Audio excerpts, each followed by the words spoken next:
Hello, Libra, Libra rising, and Libra moon people.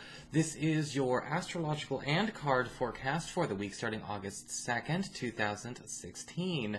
And I wanted to just, right off the bat, y'all, we got some squares going on this week. And I just, I've been kind of telling everyone when it comes to squares, yes, they are considered a harsh angle in astrology. But it's kind of talking a lot about, everyone's kind of getting these lessons about good things coming with, with rough edges or rough packaging. And, it's always important to kind of remember that things do come that way, because every once in a while you kind of see, a trend where people kind of can't handle the rough edging, and so they never really kind of unwrap the gift to see the good gift on the inside. And that's kind of a big lesson that everyone's going through, depending on where it falls in their chart this week. So where is it happening in your chart? Well, a lot of it is happening between your sign, Libra, and Capricorn, your fourth house, the home and family areas. And a lot of this is kind of syncing up in such a way that, we're kind of seeing, this sort of being not necessarily a clash, just, making fights or anything like that, but almost more like challenging your sense of roots. But it is for the best of reasons. And the first such square occurs between Tuesday and Wednesday when Mars forms its square with Jupiter. And this is actually not bad. Really not. Usually when you have a square with, even with Jupiter's involved, it still tends to turn out to be all for the better and actually turn out to be quite positive.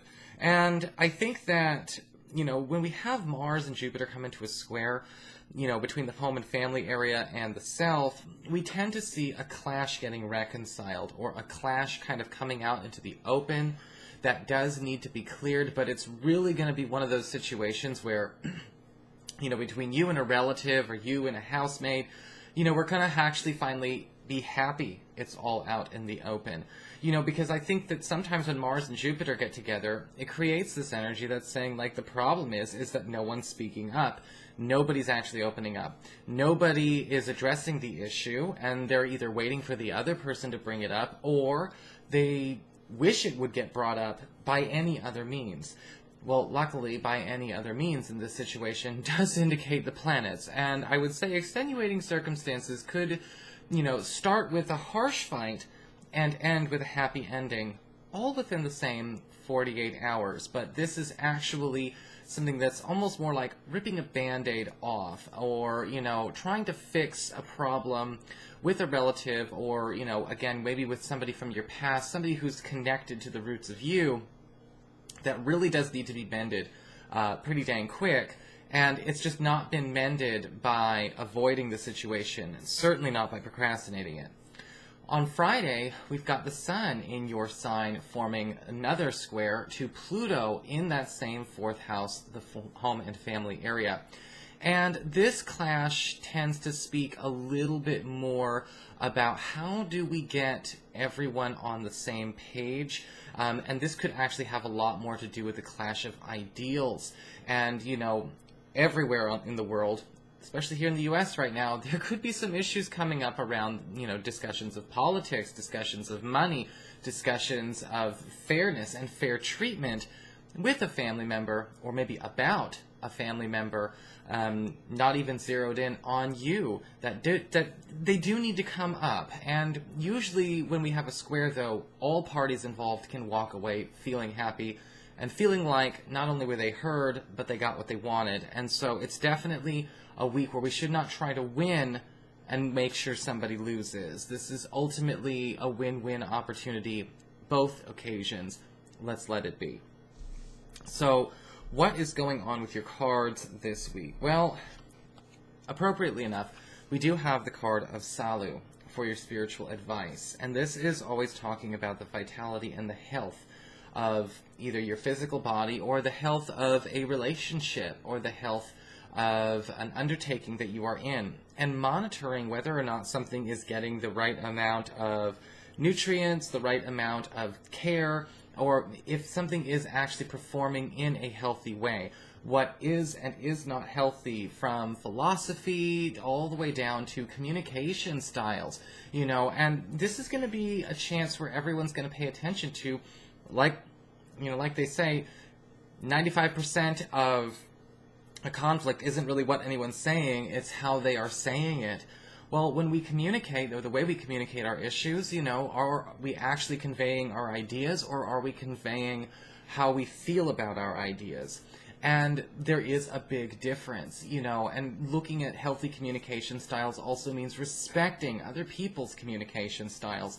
A lot of relationships, doesn't matter what kind of relationship, a lot of relationships have these conflicts because they will not respect that the other person might have a different love language they have to learn how to translate, and so on. And this is definitely a week where I think that we are repairing the lines of communication, and again, repairing our sense of what is and is not healthy in the way we interact with ourselves and with others.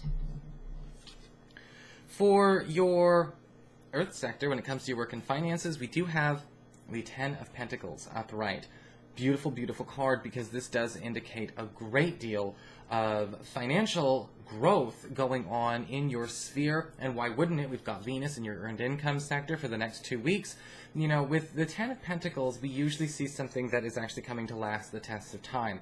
This could be a huge boost to your personal take-home revenue. This could also be a boost in the form of a promotion, or maybe even the increase in value of an asset, such as a property. If you are looking to try and find a way to boost your income by getting a better job, or getting a better paying job, or something with more long-term security, getting away from semi-permanent and going into permanent, this is the kind of card you want, because the Ten of Pentacles doesn't mess around with things that are temporary. It definitely, again, it's another pillar card, it's another root card, and everything's about planting roots with you. So if we are looking for new work, or we are trying to drum up a lot of money really quickly, this is the week where we're going to see that germinate for you. For your communications with air, when it comes to messages you get from friends and relatives and all the others in your life, we do have the Eight of Pentacles upright. Again, more financial opportunities coming, and this one could actually show up as an opportunity that you could take on the side. So something you could be getting paid for extra outside of your normal income stream, whether you are working or not. This looks like something that will actually be brought to your attention. And the Eight of Pentacles does usually talk about something that taps into a personal skill of yours, whether it's artistic, whether it's technical. It's kind of paying you for your own talent, your own expertise. So not only do we have great money coming in on the regular work and income front, but we also have money coming in from the more artistic and creative side, the more interpersonal side of things as well. So again, a fabulous money week. For your challenge this week with fire, we do have the Six of Wands upright. Which is probably not the worst challenge anyone could ever get, ever, because the Six of Wands does talk about victory, and it does talk about acclaim, popularity. The only reason it may show up as a bit of a challenge is, if you decide to take on something that's going to require more involvement than you initially meant to put in, you're going to have to bite the bullet on that one. Okay, because the Six of Wands is definitely saying there is not only a ton of reward for hard work, but is a challenge you may feel as though this is just a little bit too much activity for your norm in the beginning. So adjusting to a slightly more extroverted social lifestyle this week is going to be necessary if that is not a part of your normal routine. But other than that, the Six of Wands honestly is one of those cards that I always look at and I'm like, oh, there really is no overarching challenge this week. You're good. For your emotions with water and your romantic life, we do have the Knight of Cups inverted.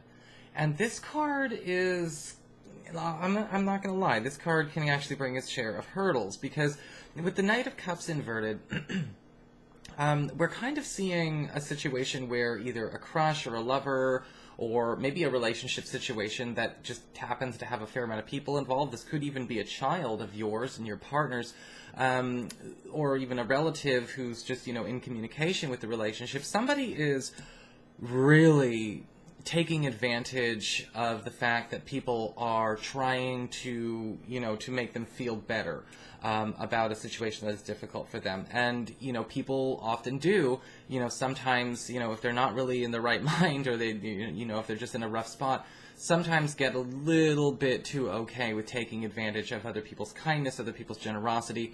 And a lot of this has to do with taking advantage of how people want to keep them happy.